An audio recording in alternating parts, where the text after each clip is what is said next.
മുഖ്യമന്ത്രി ഉമ്മൻചാണ്ടിയുടെ കാലത്ത് രാജി ആവശ്യപ്പെട്ട് സമാധാനപരമായി പ്രതിഷേധിച്ച CPM പ്രവർത്തകന്റെ ജനനേന്ദ്രിയം തകർത്ത റെക്കോർഡ് കൂടി അന്നത്തെ പോലീസിനുണ്ട്.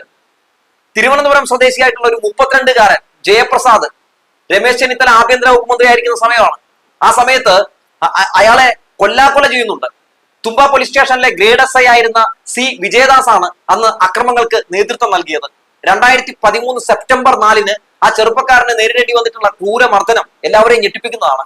മാസങ്ങളോളം ചികിത്സയിൽ കഴിഞ്ഞ ജയപ്രസാദിന് വേണ്ടി ഇവിടെ ഒരു മനോരമയും ആഭ്യന്തര വകുപ്പ് മന്ത്രി രാജിവെക്കണമെന്ന് ആവശ്യപ്പെട്ടിട്ടില്ല കേട്ടോ. 2015 ജൂൺ 29-ന് മറ്റൊരു സംഭവം കൂടി നടക്കുന്നുണ്ട്.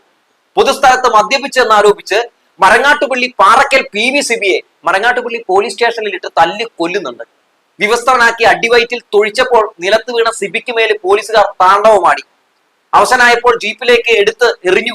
സെല്ലിന്റെ ഗ്രില്ലിൽ പിടിച്ച് എണീറ്റ സിബി അറിയാതെ മലമൂത്ര വിസർജനം നടത്തി എന്ന കാരണത്താൽ മാതാപിതാക്കളേക്ക് വിളിച്ചു വരുത്തി അത് കോരി മാറ്റി കഴുകിപ്പിച്ചു. 11 ദിവസം അബോധാവസ്ഥയിൽ കിടന്ന ശേഷമാണ് ആ പാവം വിട പറഞ്ഞത്.